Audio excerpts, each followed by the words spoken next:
Welcome. We're very happy to see the turnout tonight. A lot of new faces from the first community forum we did a couple weeks ago. I'm going to start out just with some basic introductions. This is Rob Atkins. Rob is a civil engineer from King Scott. King Scott is the design firm that we've hired to do the design and architecture work with our bond. We also have a couple people from DCC here tonight. Craig Stefanko.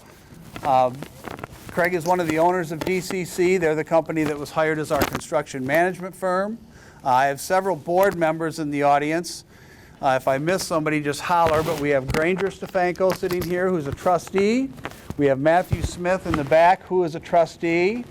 We have Diane Rines back here, who is a trustee, and Karen Conover.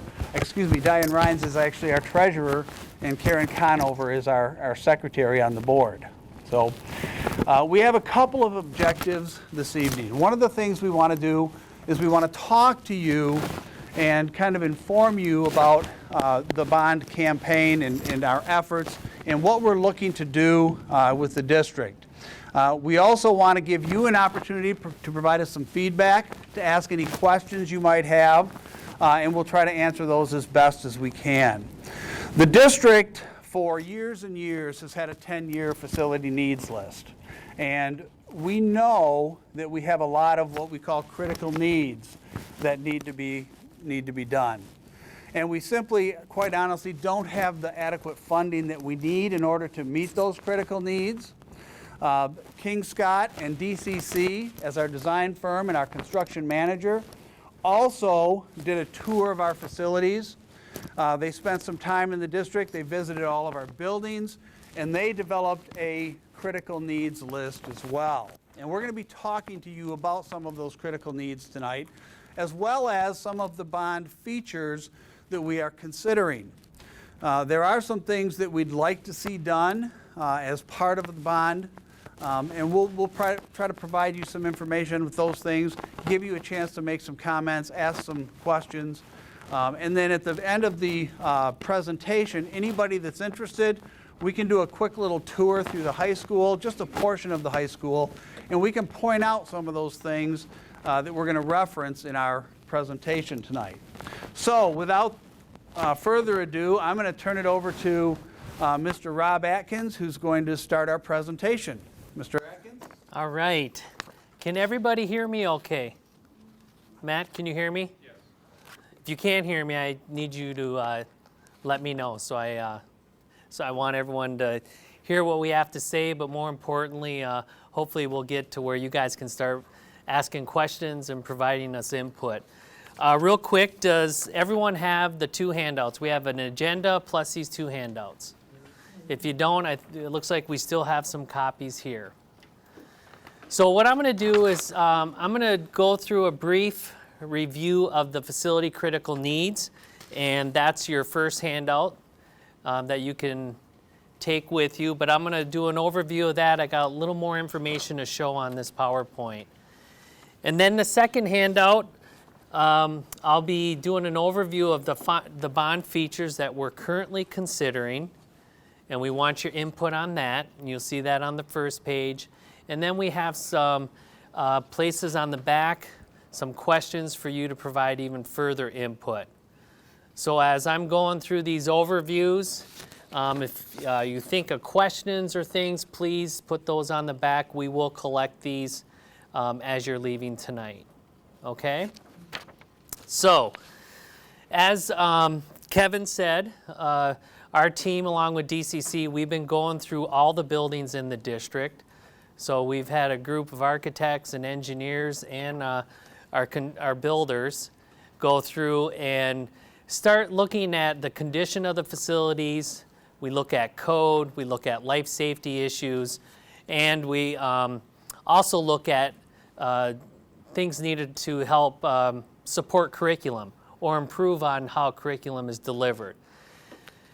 We take all that information, and for each building we have a long list of proposed improvements. And that's the beginning of how we develop a bond. In addition to that information, we need information from the community.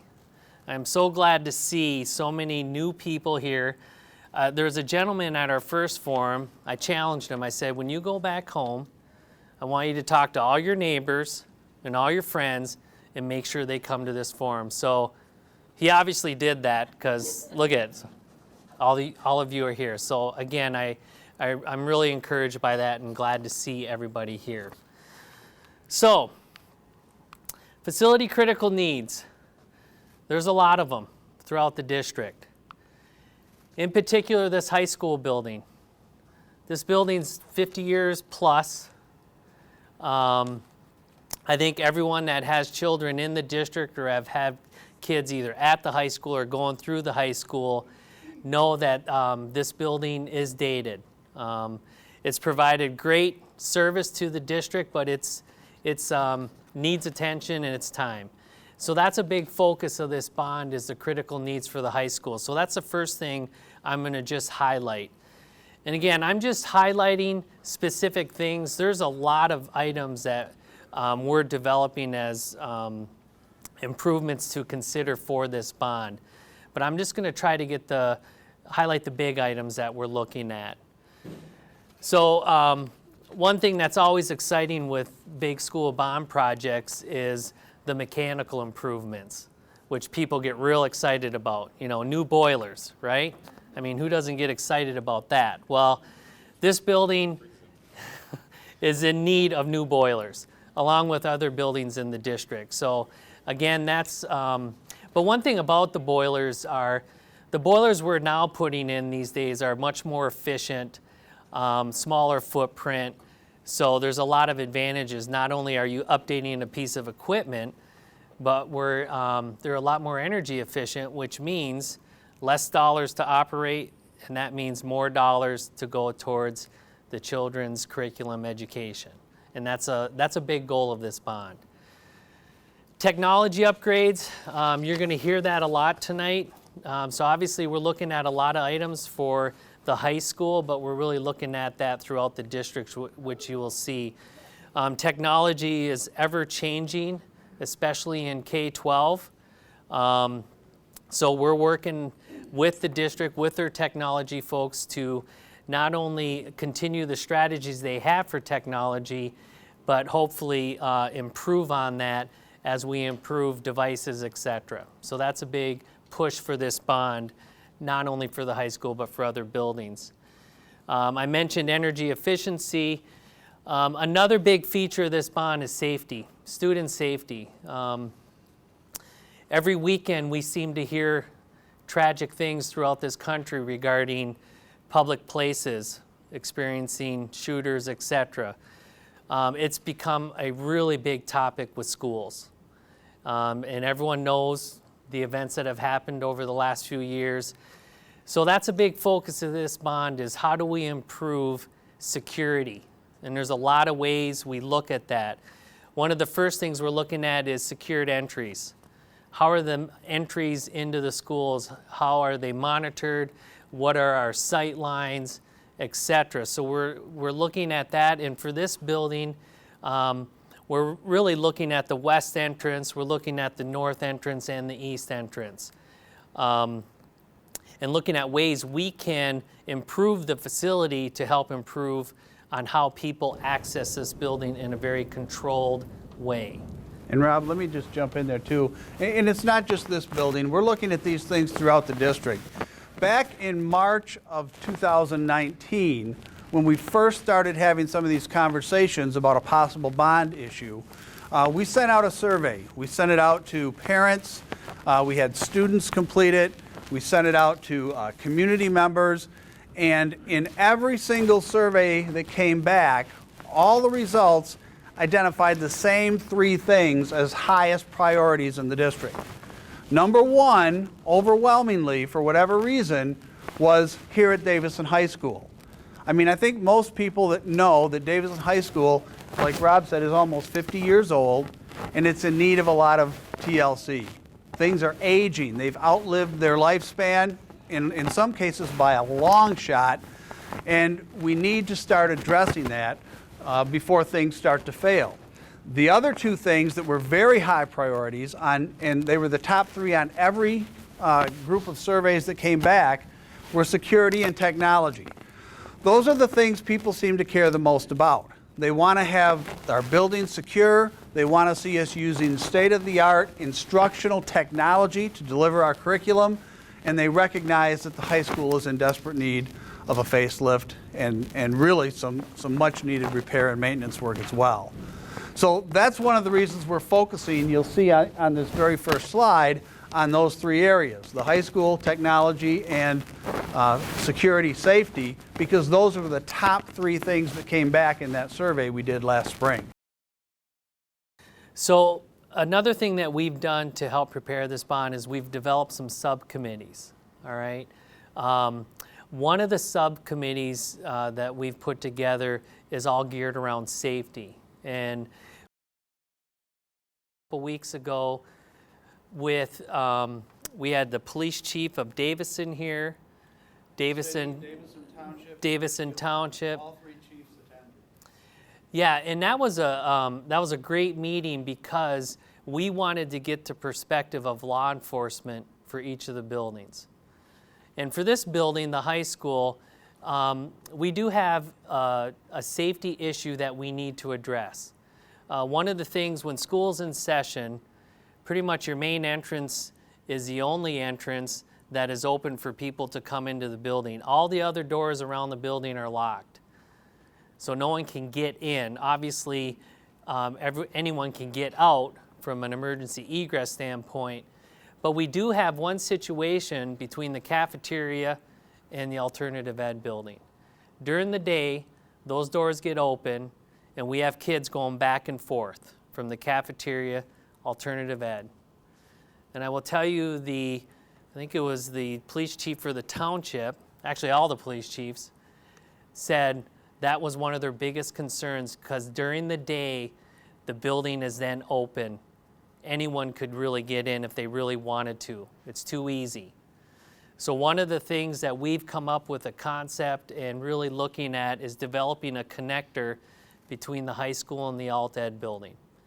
That's not a bond feature, that's a critical need due to the nature of getting this building more secure.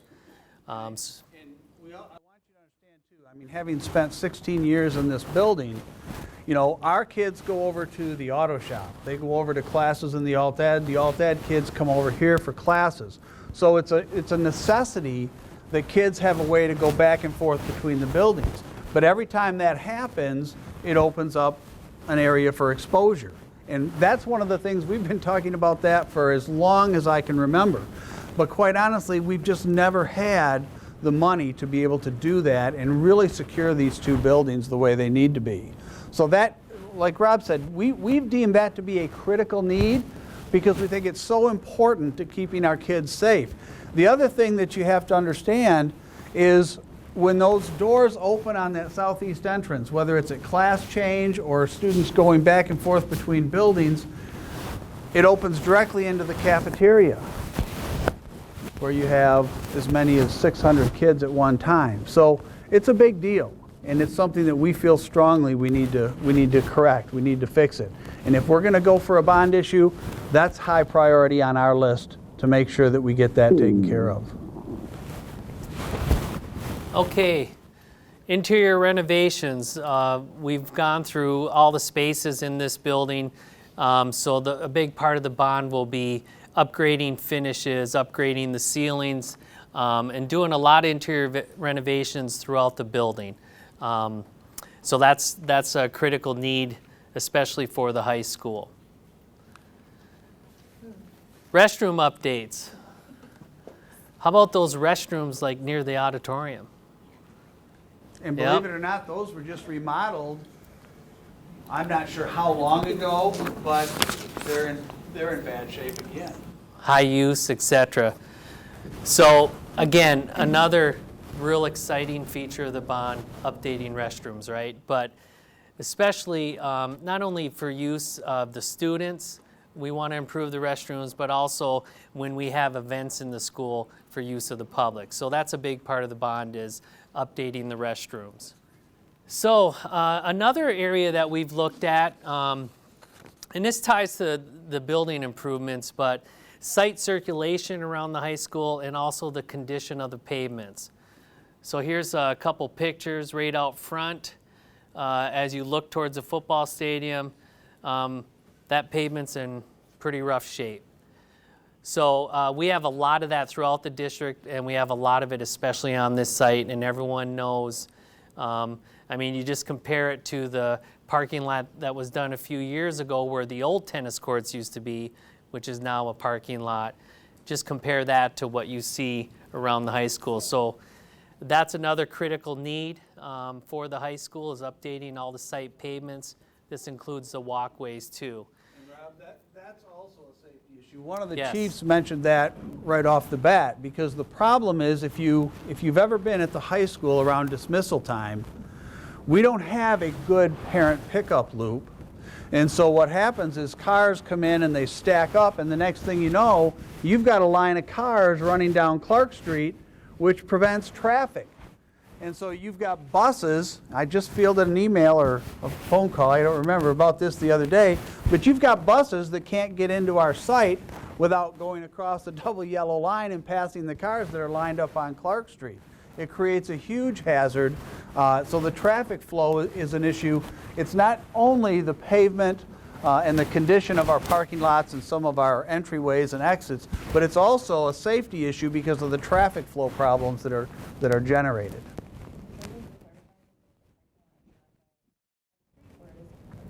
Well, these are Davison property, but one of the things we'd like to do is, and Rob's going to talk more about this. I just jumped in because I do that. But one of the things we want to do is address some of our traffic flow issues too. I mean, he's going to mention this, but how many of you have ever had to drop a student off at Hahn Middle School? Oh my goodness, it's a mess. We need to do something there as well. So, I mean, the idea here is we have some real critical needs in this district, and there's a lot of needs that we haven't been able to address simply because we don't have the funding. We think it's time that we go to the voters and say, you know what, we need your help. We want to fix a lot of these critical needs, but in order to do that, we're going to need to pass a bond because we just don't have the money to do it otherwise. So we're going to try to address as many of these critical needs as we can and take care of a lot of stuff at the same time. All right, so now I'm going to switch. So on your handout, you'll see for the facility critical needs, we list a lot of the buildings and we kind of give a general description of the improvements and type of improvements that we're looking at. Now, continuing on with more, it's more of the topics, and this is what we're looking at for all the buildings. So building system improvements and renovations. So again, going back to updating the spaces themselves, we're looking at finishes, carpet, etc., replacing a lot of, and here's a picture of a classroom with some pretty worn carpet. The good thing is if you spill something on that, it won't really travel far because of the way the carpet is. But it was something that we noticed. And a lot of your casework in your classrooms and your support spaces, again, 50 years old in this building, but pretty dated. So when we go into a classroom or some type of educational room, we not only look at just updating the finishes, but the casework too, is what we're looking at. New paint and finishes, ceiling tile replacements, lighting improvements, etc. Just one more comment too, Rob. He's going to do this every time, by the way. So I'm sorry, I can't resist, but those ceiling tiles don't have those brown water spots for no reason, right? That water's coming from somewhere. I mean, the roof on this building is about 50 years old as well. Never been replaced. Pardon me? Well, we've been fixing it for a long time. I mean, we fix little pieces. Hahn is a great example. The Hahn roof was on our facility needs list, our 10 years facility needs list for replacement, but it wasn't scheduled to be replaced this past summer because Hahn is our newest building. It's 22 years old. That roof warranty was for 20 years. So we weren't planning on having to fix the Hahn roof, but the problem was it was failing. And so we had to spend almost $700,000 this summer to fix the Hahn roof, to basically replace the entire roof, because we weren't sure it was going to last another year.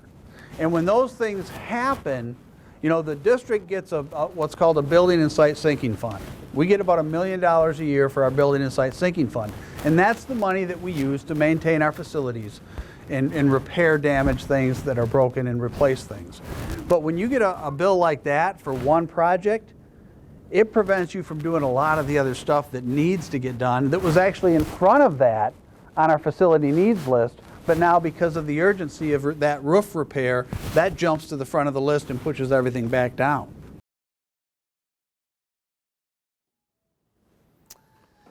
So, again, just improving the spaces themselves, looking at improving broken, worn furniture, and lighting. Lighting's a big one. Pretty much everything we do now, if we go in and update the lighting, we'll go to LED just because of the energy efficiency. And take that opportunity. Plus, it's a much better light for the spaces. And I'm sure most of you probably have LED lighting in your home. You use energy efficiency lighting in your home. You buy energy efficient appliances. These things that were developed 50 years ago, 30 years ago, they're not energy efficient. So there are a couple benefits to doing all of this as well. And again, the point is, this is what we're looking at for all the buildings. Another thing, roof replacements. So we just, Kevin gave an example on the Hahn roof project that was just done, but we still have a lot of roof needs throughout the district. So two of them that are kind of high priority is Seipel Elementary and the Alternative Ed building. Those roofs are past their useful life, past their warranty periods, and they're due to be updated. So again, that's a critical need. And we're looking, it's not just those two buildings, but those are two of the big ones that we're looking at for the bond. Another thing, again, the infrastructure of the buildings is real important. You know, you want to have good infrastructure so you don't have anything break down and you have to cancel school. Well, Hill Elementary, they have a sewage pump lift station there that's past its life. It's very old. So again, that's another example of a critical need that we've identified that'll be part of this bond. And again, it's not something you directly see, but without that lift station, if that's not working, you're not having school for that building. So those are things that are really important in order to keep the buildings open. And then again, energy efficient upgrades. Here's some pictures of older boilers throughout the district that we're recommending being replaced. We got one at the middle school. I mentioned the high school. Also at the Alternative Ed are just three of the buildings that we know need new boilers. Okay, safety and security. So that's another big, again, focus of the bond. And improve site circulation. So we talked about the high school, but there's probably a larger issue, and that's over at the middle school. Behind the middle school is a big issue. I've witnessed it. I've done work at the middle school in the building. We've been looking at the back area for quite some time, coming up with some concepts, but it needs to get addressed. The amount of people and kids that are getting dropped off in the back there, it could be a lot better, it could be a lot safer. And so part of this bond is to propose improvements back there to completely improve on the site circulation, and while we're doing that, we will update all the pavements in that area. So that's been a big focus for us on this bond. This high school, the fire alarm system's 50 years old. That's another big ticket item that really the best way to handle that is in a bond due to how much it would cost to update, but that is a critical need that we've identified for this building because of how dated the fire alarm system is. So again, that falls under the safety and security of for the bond. And then, like I mentioned, access into the building is a big topic These are some pictures of Hill Elementary, and if how many people have either had kids at Hill or have been to Hill Elementary? So you're familiar. You go through those one set of doors, you're in the school, right? You have to actually go through another door to get to the office. That's what that middle picture is. So that's not how we do it these days. Right now, we do secured entries because the idea is someone comes in, they come into an entry vestibule, and then we force them to have to go into the office before they can enter the building. So we're usually looking at double sets of doors at a minimum. And then there's a bunch of other things with cameras and how you buzz in, et cetera, key card access. But Hill's a great example of, right now, if someone really wanted to get into that building, they just got to get through that one set of doors and they're in. And I think that's true for a lot of our buildings. it is. You know, the doors are offset from the office. Once you buzz in, you can go just about anywhere. So that's Yeah. something that needs to be addressed. I mean, back when these schools were built, schools were designed to be open and welcoming to everybody. Now we have to do a complete 180, and we have to start looking at schools designed to keep kids safe and keep people out. It's unfortunate, but it's the reality we live in. And when you start talking about making these types of upgrades and updates, it gets expensive fast. Yeah. And then I already mentioned it, but here's a initial concept. That red line indicates the path of what we're calling the connector. And again, this really would be an enclosed corridor that would go directly from the cafeteria to the alternative ed. And now you can keep that area completely locked and students can come and go. So that's a feature of the bond. Another thing we're looking at is relocating the buses out of that area to help create more parking for the high school. And that's something the district is looking at. It's also tied to one of the bond features that we're going to ask for your input on, and that's the new Performing Arts Center for the high school. That parking will be key to help support a new Performing Arts Center too. So that's another thing that we're looking at from a bond perspective. And then technology upgrades. Again, technology, we're looking at not only devices, but improving your infrastructure in the buildings. So your wireless, all the stuff behind the scenes, the routers, et cetera, to provide the technology to the students. And then obviously we're looking at the actual devices themselves and looking, and again, working with the current technology plan and trying to improve and build on that.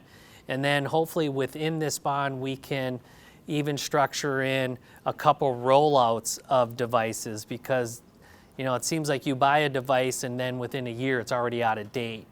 So we're also looking at opportunities to have, you know, the first year of the bond, we do a certain number of devices, and then a few years down the road, as the bond is being executed, you could do another rollout. So just trying to create some time and opportunity to update devices again.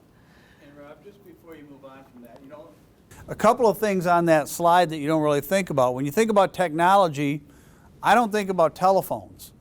But our telephone system is so out of date, we can't even really do anything with it. I mean, it has to be overhauled. Our PA system is the same way.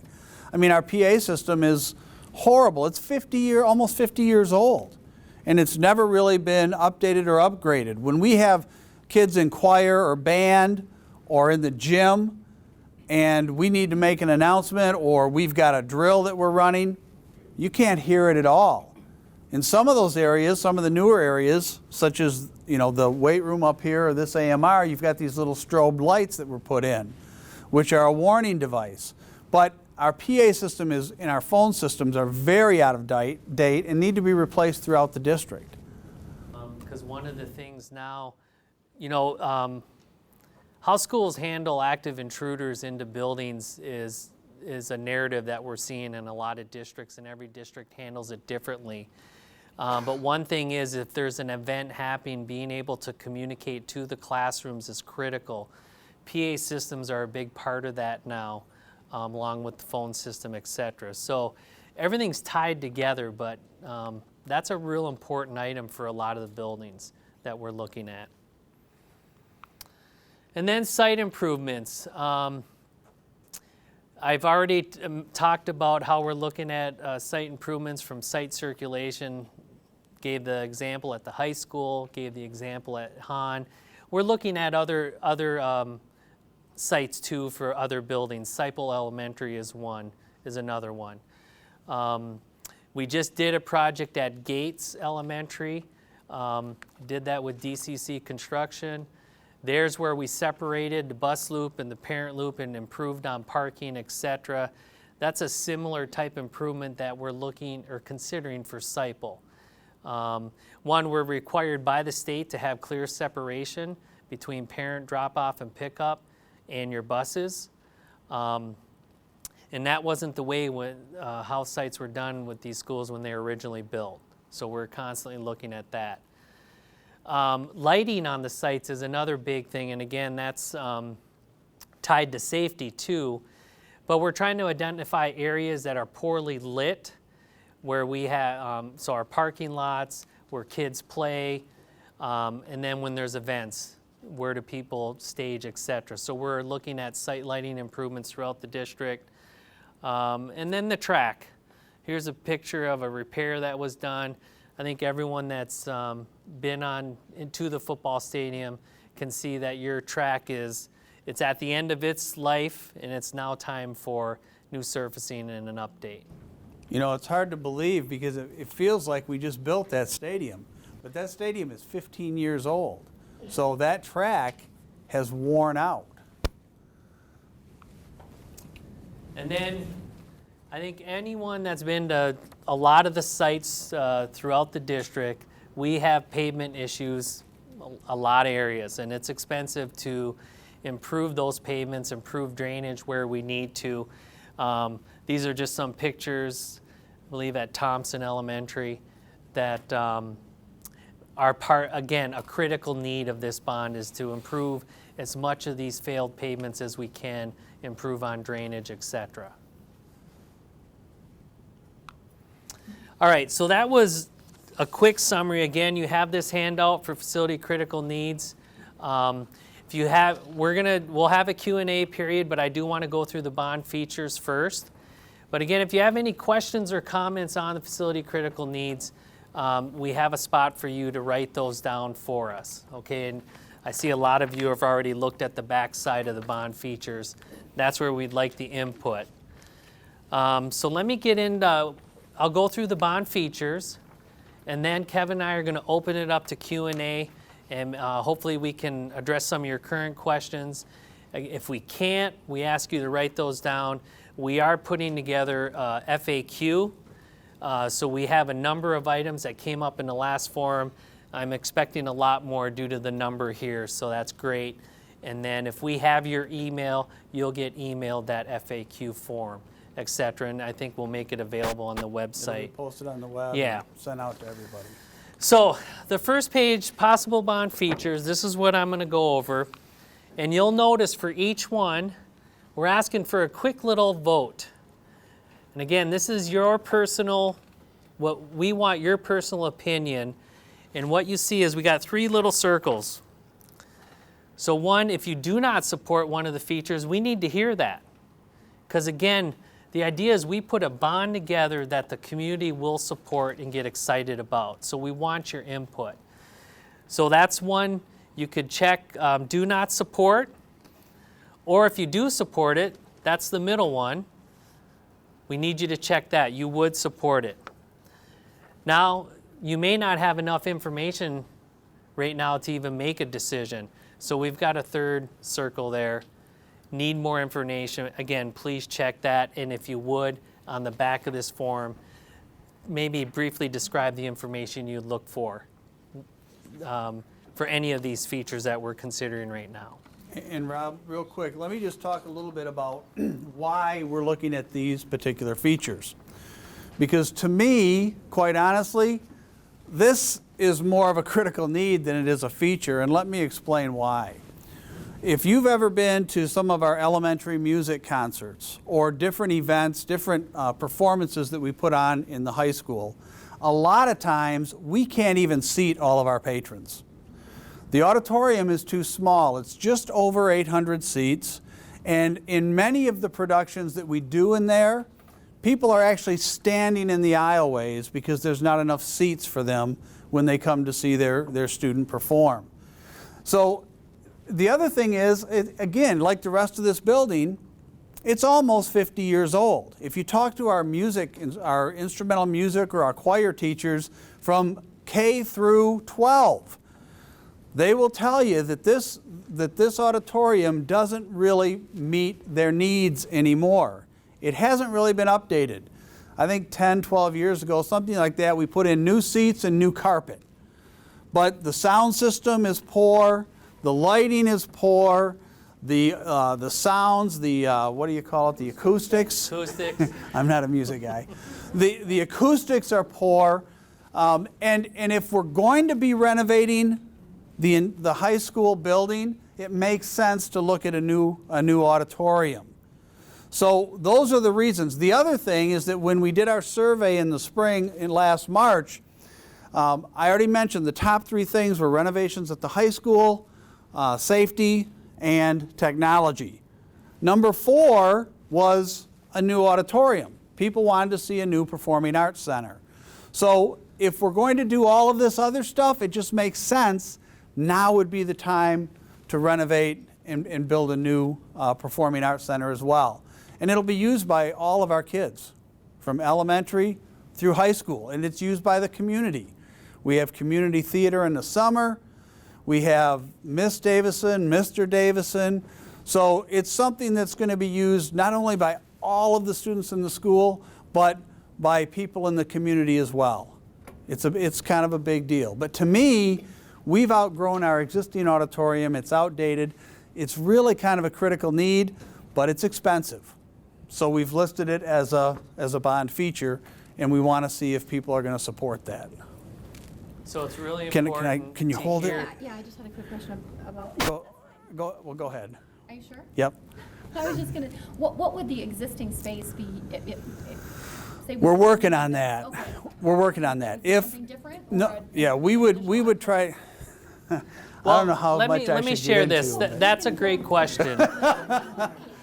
Because we know that's going to be something the public's going to want to know is, okay, what are you going to do with the existing auditorium, right? So we're looking at a number of things to repurpose that auditorium, and it's really, we're looking at opportunities. Right now where we've currently sited this new Performing Arts Center is really right behind us. And that's why this south where the buses park is real important, because that would be a lot of the parking for the Performing Arts Center. But in doing that, we're looking at then relocating the AMR, this room. We're also looking at relocating the weight room that's above us. I don't know if people are familiar, but the weight room, there's been a lot of issues with this weight room above us impacting not only how this space is used, but there's been a lot of structural issues. That weight room really needs to get relocated. So we're looking at repurposing that auditorium really into a new student athletic fitness area. And there's some other things that we're right in the middle. We had a big meeting today regarding it. We've got 2 concepts we're looking at. More information will come out once we get a better plan. But the idea is if we can repurpose that auditorium to benefit other high school programs, now we're creating a win-win. We're creating a new performing arts center for a lot of the fine arts groups, but now can we create some advantages for like the DTV, the people that are taping tonight, for them? Can we choir, band, athletics, etc.? If we can create those win-wins, that'll help not only justify all that cost, but now we're impacting a lot more students, and that's the goal. The goal of this bond is to impact every student in this district. And if you've ever been in this room when they're weightlifting upstairs, Yes. it's not pleasant. I mean, the projectors vibrate. It's very loud.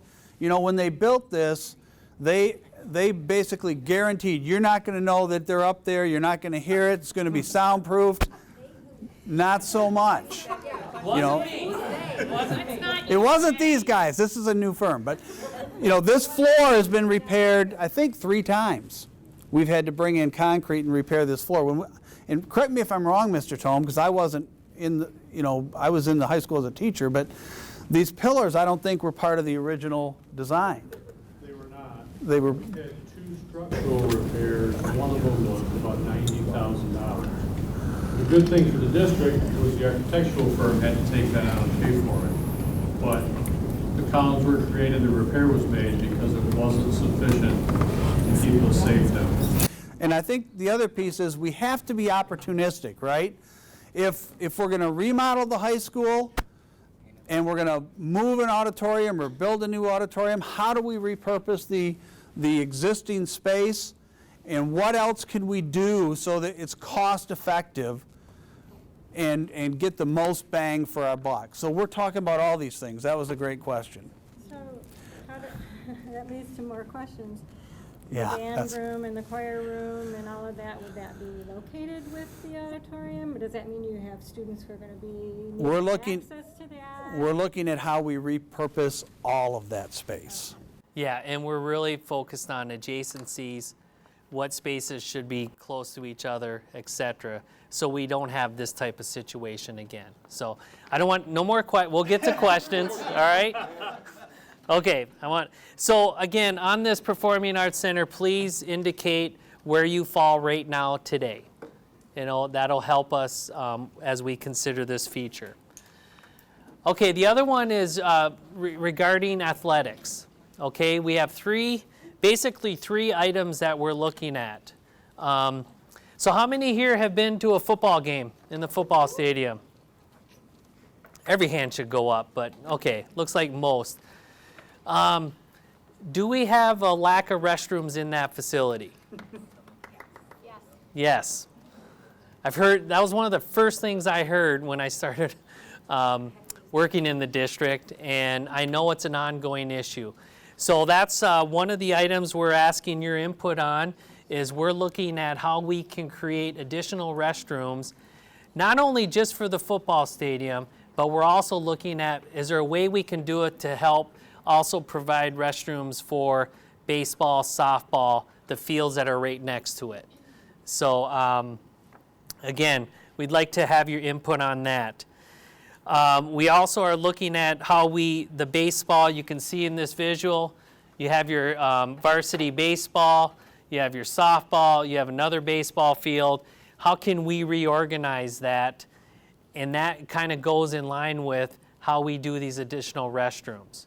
So we want to get your opinion either way of updating the baseball, softball complex portion of the site. That's that third one. And then the other one, it's hard to see probably from this distance, but if you ever look at an aerial of the football stadium and you look at your turf field, it's a natural turf field, you'll notice that it's not a consistent green, right? It's a hard field to maintain a good quality turf due to the amount of use it gets. So a feature of the bond that's under consideration is converting that to a synthetic turf field, which is something we're doing in a lot of districts. What that means is it's a field that can be used 24/7. And think about that for a minute, because right now the only teams that consistently use our football field are our high school football teams. With synthetic turf, the turf is so good now. I mean, when we were first looking at this 15 years ago, the quality of the turf is not where it was. There was a lot of maintenance and upkeep and replacement costs. Now it's become so advanced that turf is lasting for what, about 15 years with very little maintenance, and that's with repeated use. So middle school football, youth football, lacrosse, soccer, anybody that plays a field sport could play on a turf field. It opens up the possibilities for a lot of our other programs. And it's relatively inexpensive when you're talking about millions of dollars. Because to put in a turf field, because this is a question I get asked a lot, it's probably only about $700,000. Now that sounds like a lot of money, but when you're talking about spending millions, it's not a lot for what you get out of it. And the bathroom situation, I gotta harp on that a little bit, because every year we bring in a whole trailer of porta potties and put them down there at the end of that stadium. It's ridiculous. We need to fix that. If we could reconfigure that entire complex so that we could build a big bank of restrooms that could be utilized by baseball, softball, soccer, football, and redesign that, I think it would be advantageous for all of us. And well, I'll stop there for now. So we'd like to get your input on those three features as it relates to outdoor athletics. Again, indicate if you support it, you do not support it, or you need more info. We want to hear from you. Seipel Elementary, that's another one we've been hearing about. We're kind of getting mixed reviews on this as far as the need to redo the site circulation. So I'm really curious with this larger group, if do we have any parents that have kids that have been at Seipel? We got 1, 2, so we do have a couple. So we'd like your feedback on if you think it's warranted, should we make it a feature of this bond or not? It's working. Obviously, it needs pavement improvements, but do we need, and I would compare it to what we did at Gates. Do you think it warrants that level of an investment or that level of a change? So we'd like your input on that. And then the last one is Gates Elementary. Do we have any parents here with kids at Gates or have been at Gates? Yes. Okay, so we have a few more. So your current gym acts as the cafeteria. Pretty small space, but it's a difficult space having cafeteria and gym classes. I know it's hard on the staff and just scheduling alone. So one of the things we're looking at is doing an addition to Gates Elementary and either adding a new cafeteria or adding a new gym so the current gym or cafeteria can be specific for a use versus having gym and cafeteria in the same space. And let me just explain why we're looking at Gates for that, because that's a common situation in our elementary schools, right? You share the gym. The problem is Gates is one of our bigger schools. So, I mean, there are 600 kids roughly at Gates Elementary. So trying to schedule 600 kids using one area for both lunch and phys ed becomes problematic. When we redid Central, we built a separate lunchroom in that Central renovation, and it's made a world of difference. We've also heard, people say, we could really use another gym for practices and things like that because ours gets a lot of heavy usage. So, I mean, the right place to, in my mind, again, being opportunistic and thinking about taking advantage of the situation. Here we have one of our largest elementary schools, as big as Central. It has one gym that serves also as a cafeteria. But if we built another cafeteria or another gym, it would give us an additional gym space to use as well.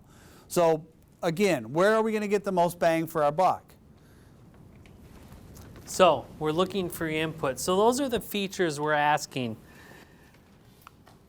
Now on the back of this sheet,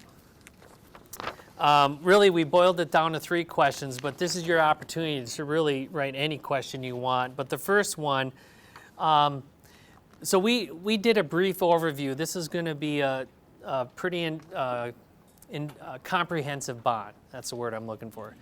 In other words, we are going to try to touch all the buildings with a focus on the high school and the safety items, etc. But if there's something that we haven't touched on at all that you would like the school to consider, please write those comments under the first question, if there's any features or needs that we haven't touched on, okay?